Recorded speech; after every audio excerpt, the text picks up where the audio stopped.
Hello guys, आज मैं explain करने वाली हूँ क्वीन ऑफ टीयर्स के एपिसोड नंबर 14 को।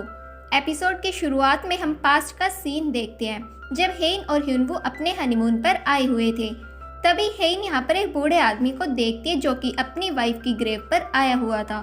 फिर हेन इसके बारे में ह्यूनवू को बताती है, लेकिन तब तक वो बूढ़ा आदमी यहाँ से चला जाता है। हेन कहती है कि मैंने मूवीज में भी देखा है कि लड़के अपनी वाइफ की ग्रेव पर रोज आते और फ्लावर्स देकर जाते हैं। ह्यूनवू कहता है लेकिन मैं तुम्हारे लिए ऐसा नहीं करूंगा। हेन कहती है कि ऐसा क्यों? ह्यूनवू कहता है कि अगर तुम्हें कुछ हो गया तो अगले दिन मैं भी मर जाऊंगा और तुम्हारे पास आ जाऊंगा। ये सुनकर हेन स्माइल करती है और कहती है कि तुम्हें ऐसा नहीं करना चाहिए। ये दोनों अपने हनीमून पर बहुत ही खुश थे और खुशी खुशी साथ में टाइम स्पेंड कर रहे होते हैं। फिर सीन शिफ्ट होता है प्रेजेंट में। हेन सर्जरी के लिए मना कर देती है, लेकिन ह्यूनवू से समझाने की कोशिश करता है कि तुम्हें सर्जरी करवानी ही होगी। फिर हम उस गाड़ी को देखते हैं जिसमें सोंग की डेथ हुई थी। पुलिस वाले उस गाड़ी की जांच कर रहे थे। वहीं हम योनसंग को देखते हैं जो कि बैग पैक करके कहीं जा रहा था। सोल ही योनसंग से पूछे कि तुम कहाँ जा रहे हो। योनसंग कहता है कि मैं जर्मनी हेन से मिलने के लिए जा रहा हूँ। इस पर सोल ही कहते हैं कि वहाँ पर उसके साथ ऑलरेडी ह्यूनवू है और वैसे भी वो लड़की मरने ही वाली है। योनसंग कहते हैं कि उसे कुछ नहीं होगा, उसकी सर्जरी होने वाली है, लेकिन सर्जरी के बाद वो सब कुछ भूल जाएगी। सोल ही कहती है तो तुम्हें ऐसा लगता है कि वो फिर से तुम्हें एक चांस देगी। योनसंग कहते हैं कि कुछ भी हो सकता है, हम फिर से नई शुरुआत करेंगे। ये बोलकर योनसंग यहाँ से चला जाता है।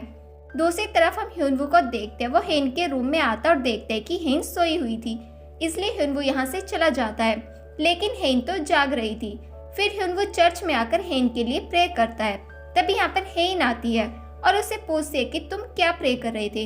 ह्यूनवू कहते हैं कि मैं ये प्रे कर रहा था कि बस तुम्हारी सर्जरी अच्छे से हो जाए और तुम मुझे छोड़कर नहीं जाओ, फिर चाहे तुम्हें कुछ याद रहे या ना रहे।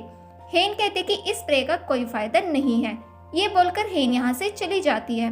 फिर हम इन दोनों को गाड़ी में देखते हैं। उसके बाद ये दोनों एक जगह पर आते हैं। हेन कहते क्या तुम्हें ये जगह याद है, हम हनीमून के टाइम यहाँ पर आए थे। ह्यूनवू कहते कि हाँ मुझे याद है और यहाँ पास ही में क्लब भी है। तुमने मुझे ड्रिंक करने के लिए मना किया था क्योंकि ड्रिंक करने के बाद मैं बहुत ज्यादा क्यूट लगता हूँ। हेन कहते कि हाँ, और सभी लड़कियां सिर्फ तुम्हें ही देखती रहती थी।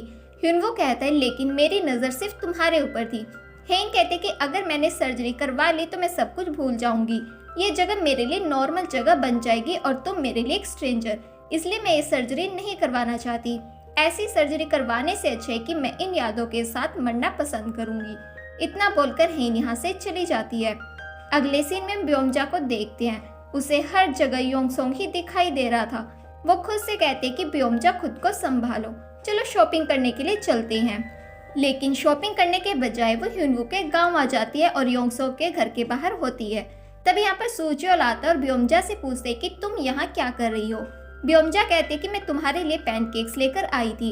लेकिन तभी यहाँ पर योंगसोंग भी आ जाता है और ब्योमजा से पूछते कि क्या तुम यहाँ मुझे देखने आई हो। सूचुल कहते हैं कि नहीं, ये तो मुझे पैनकेक्स देने आई थी। उसके बाद ये तीनों साथ में चाय पीते हैं। सूचुल कहते कि अब मैं कुछ काम करना चाहता हूँ ताकि मैं अपने बेटे और अपनी वाइफ की रिस्पॉन्सिबिलिटी खुद उठा सकूँ। ब्योमजा कहती है ये तो तुम्हारे लिए बहुत मुश्किल होने वाला है।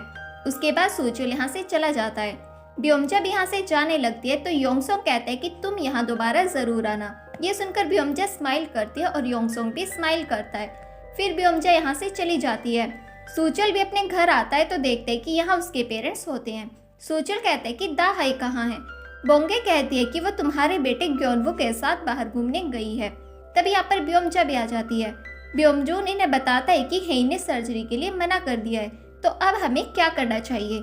सूचल कहते हैं कि पहले हम उसे प्यार से समझाएंगे, अगर वो फिर भी नहीं मानी तो हम उसे डांटेंगे।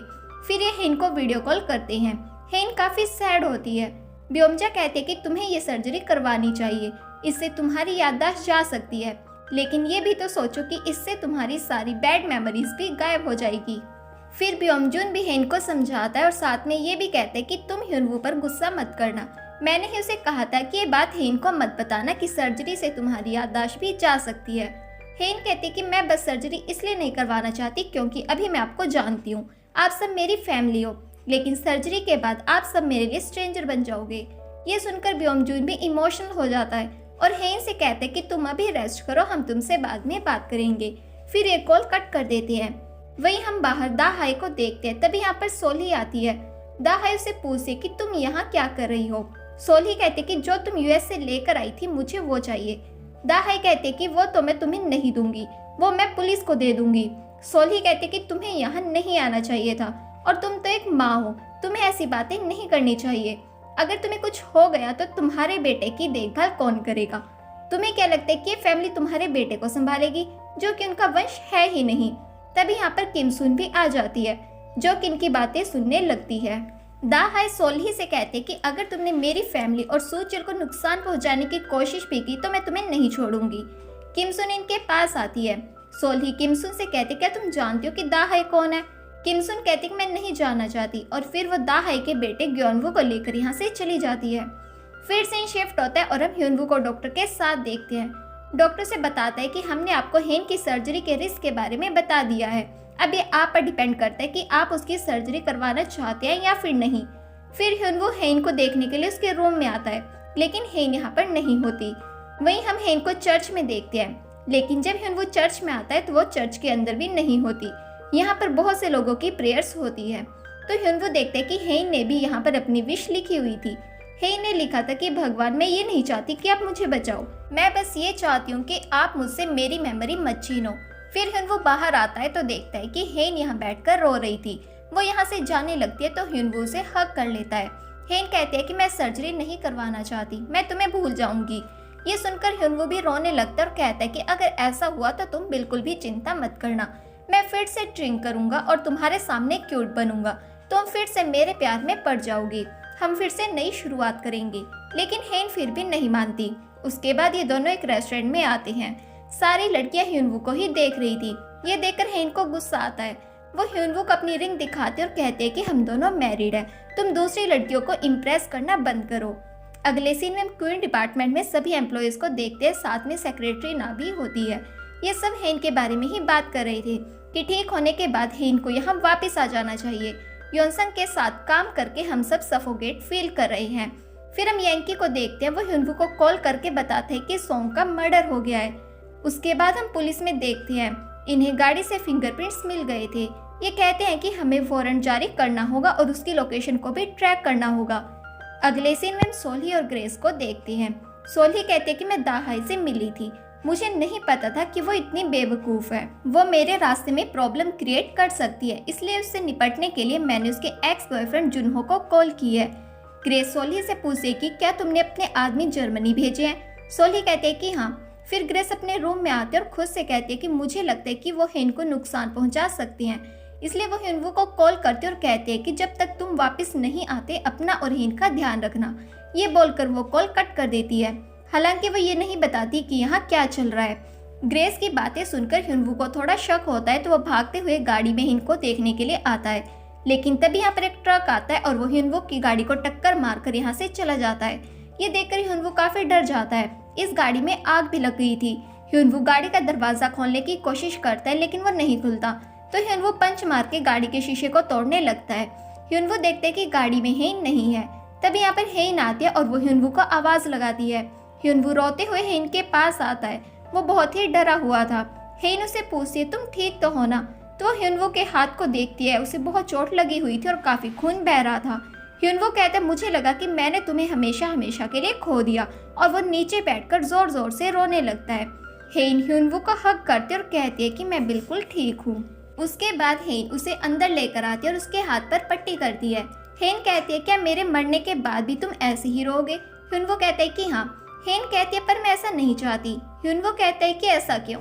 हेन कहती है अगर तुम मेरी ग्रेव पर आकर इस तरह से रोगे तो वहाँ पर लड़कियों की लाइन लग जाएगी, क्योंकि तुम्हें ऐसे रोते देख सबको तुम्हें हक करने का मन करेगा, और मैं ऐसा नहीं चाहती, इसलिए मैं सर्जरी करवाना चाहती हूँ। ये सुनकर ह्यूनवू काफी इमोशनल हो जाता है और कहता है क्या सच में?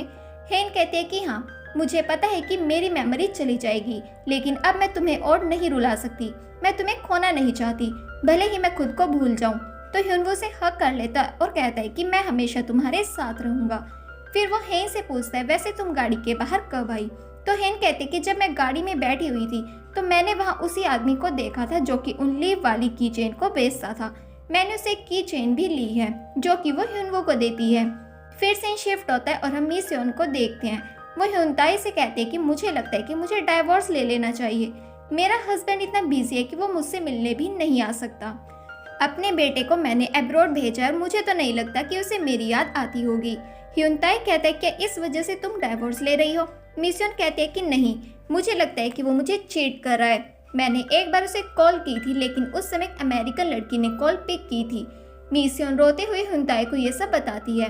ह्यूनताई उसे संभालता और कहता है कि वो बिल्डिंग तुम खरीदना चाहती थी ना, ठीक है, वो बिल्डिंग मैं तुम्हें दे दूंगा, पर तुम चुप हो जाओ। फिर हम सोचल को देखते हैं जो कि एक शॉप पर काम कर रहा था। तब यहाँ पर कुछ लोग आते हैं और उसे पूछते हैं कि इस शॉप का ओनर कहाँ है। सोचल कहता है कि वो किसी काम से बाहर गए हैं। उसके बाद सोचल बैकडो के रेस्टोरेंट में आता है और वो यहाँ खाना बनाकर लोगों को खिला रहा था। तब यहाँ पर बैकडो आता है और वो देखते हैं कि उसके रेस्टोरेंट में तो बहुत भीड़ है और सारा खाना भी खत्म हो चुका है। वो सोचल से पूछते हैं कि ये सब क्या है। सोचल कहता है कि एक मार्केटिंग स्ट्रेटजी है, मैं चाहता हूँ कि लोग अपना पैसा एक्सपेंसिव फूड पे खर्च करें। तब बैकडो को ब्योमजून की बात याद आती है। ब्योमजून ने बैकडो से कहा था कि हम अपना कचरा यहीं पर छोड़कर जा रहे हैं। तब बैकडो को रियलाइज होता है कि ब्योमजून ने उसे वार्न किया था। बैकडो सोचल से कहते हैं कि यह सबसे महंगा रैम्योन ही है जिसे तुम फ्री में खिला रहे हो। यह सुनकर सोचल भी शॉक हो जाता है। उसके बाद सोचल घर आकर ये बात दाहाई को बताता है। दाहाई कहते कि इसका मतलब है तुम्हें वहां से निकाल दिया गया। सोचल कहता है कि नहीं, मैंने खुद रिजाइन दे दिया। तब दाहाई एक फ्लैशबैक सीन याद करती है। जुनहो दाहाई को कॉल करता और कहता है तुमने मेरा पासपोर्ट चुरा लिया, लेकिन इसका मतलब ये मत समझना कि मैं वापस कोरिया नहीं आ सकता, और मैं जानता हूँ कि इस समय तुम ह्यूनवू के होम टाउन में रह रही हो। दाहाई कहते हैं कि तुम प्लीज कुछ मत करना, जैसा तुम कहोगे मैं वैसा ही करूंगी। जुनहो कहते हैं कि अगर तुम सोचल को प्रोटेक्ट करना चाहती हो तो जो एड्रेस मैं तुम्हें भेज रहा हूँ वहाँ पर आ जाना। दाहाई कहते हैं कि ठीक है। फिर प्रेजेंट में दाहाई सोचल से कहते हैं कि कल हम अम्यूजमेंट पार्क चलेंगे, तो सोचल कहते हैं कि ठीक है। अगले दिन सोचल दाहाई और ग्योनवू के साथ अम्यूजमेंट पार्क जाता है। ये यहाँ पर खूब इंजॉय करते हैं। दाहाई कहते हैं क्या तुम मेरे लिए कॉफी लेकर आ सकते हो। सोचल कहते हैं कि हाँ, लेकिन जाने से पहले वो दाहाई को ग्लव्स और स्कार्फ पहनाता है। फिर वो यहाँ से चला जाता है। उसके जाने के बाद दाहाई काफी इमोशनल हो जाती है और वो ग्योनवू को लेकर यहाँ से चली जाती है। जब सोचल वापस आता है तो देखता है कि यहाँ पर दाहाई नहीं होती। ये देखकर सोचल काफी घबरा जाता है। वो दाहाई को कॉल करता है, लेकिन वो कॉल पिक नहीं करती। सोचल पागलों की तरह दाहाई को ढूंढने लगता है। दाहाई भी ग्योनवू को लेकर यहाँ से जा रही थी। तभी अनाउंसमेंट होती है कि सोचल अपनी वाइफ को ढूंढ रहा है। सोचल माइक में कहता है कि प्लीज दाहाई मुझे छोड़कर मत जाओ, मैं तुम्हारे लिए अपना 100% दूंगा। यह सुनकर पास ही में खड़े लोग कहते हैं शायद वो आदमी पक्का लूजर होगा। तभी उसकी वाइफ उसे छोड़कर चली गई। ये बात दाहाई सुन लेती है और कहती है कि ऐसा कुछ भी नहीं है, मेरा हस्बैंड लूजर नहीं है, वो दुनिया का बेस्ट हस्बैंड है। और फिर वो ग्योनवू को लेकर अनाउंसमेंट रूम के बाहर आती है। सोचल दाहाई को देखते और उसे पूछे कि तुम मुझे छोड़कर कहाँ जाने वाली थी, तो दाहाई रोने लगती है। सोचल उसे हक कर लेता है। दाहाई कहते कि तुम मेरा यहाँ से जाना और मुश्किल मत करो। अगले सीन में हम हेन और ह्यूनवू को देखते हैं। हेन कहते कि तुम मुझसे वो बातें कहो जो तुम मुझसे कहना चाहते थे, लेकिन कह नहीं पाए।